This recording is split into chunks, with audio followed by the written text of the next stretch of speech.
iPrevent viewers, it's Samantha here. April is Sexual Assault Awareness and Prevention Month. Today, I want to go over a little bit of history with you guys as well as provide some tips and resources for keeping yourselves and others safe. So a little bit of background, there has been a long history of activism against sexual violence. The first Rape Crisis Center was founded in San Francisco in 1971. The Violence Against Women Act passed in the year of 1993. Now here we are in the year 2020 and the fight is not over. Every 73 seconds, an American is sexually assaulted, and only 1 out of 5 rapists will end up in prison. It is especially prevalent in those ages to 12 to 34. So while you may think that it could never happen to you, it is important to remember the possible risks to yourself and those around you. This year is the month's 19th anniversary, and the topic is I Ask for Consent. How does one go about asking for consent? Let's walk through it. Before asking for consent, ask yourself, how might my actions make someone feel? Ask your partner about things like protection, previous experiences, preferences, and more through text or in casual setting. And ask yourself, am I in a clear enough state to respect someone's boundaries, or have I had too much to drink? When asking for consent, ask your partner what they'd like to do. Be specific about what you're asking. For example, do you want to mess around, like cuddling and making out? Ask yourself, am I making it clear from my words, tone, and body language that I am okay with the answer, no matter what it is? This guide was provided by the National Sexual Violence Resource Center, link shown in the image. They have many helpful resources for those looking to prevent sexual assault and those looking to help victims.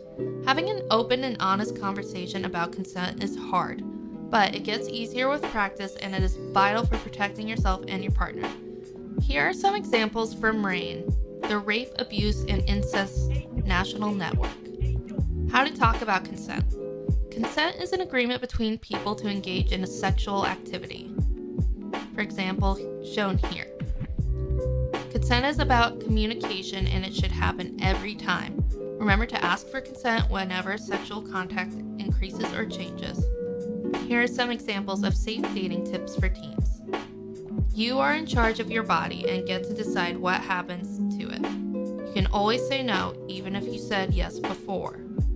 Pressuring someone to do something is not okay. When somebody says no, respect their answer. They don't owe you their consent and they don't owe you an explanation. Do you know someone in your life who is a victim of sexual assault but don't know how to help them?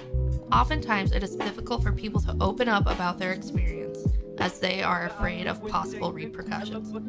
In 80% of cases of sexual assault, the perpetrator is someone the victim knows.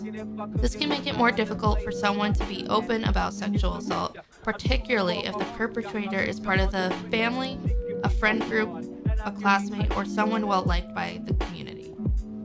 There is also a lot of stigma surrounding sexual assault. Victims are often concerned that they will be blamed for the sexual assault either due to their actions, clothing, sobriety, or other factors that could come into question.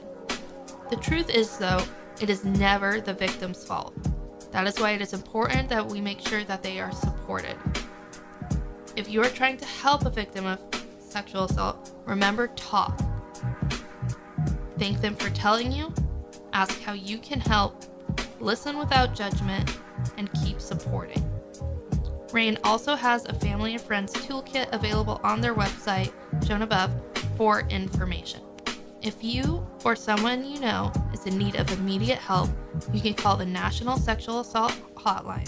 The number is 1-800-656-4673. How can the hotline help?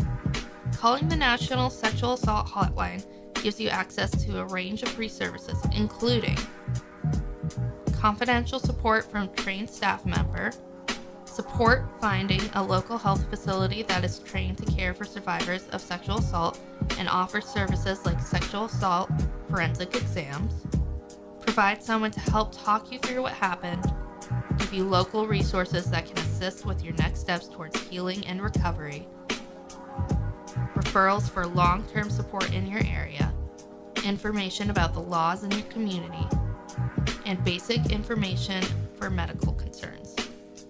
It is important to remember that you are not alone. This month serves as a reminder of the community and resources available to help protect people from sexual assault and support its victims. To receive help from the iPrevent team, please call 504-418-4955. We can help get you in touch with the medical professionals necessary. Thank you for stopping by, iPrevent viewers. We hope you learned something today. Reach out to us through social media and let us know how you are getting involved this month. Until next time.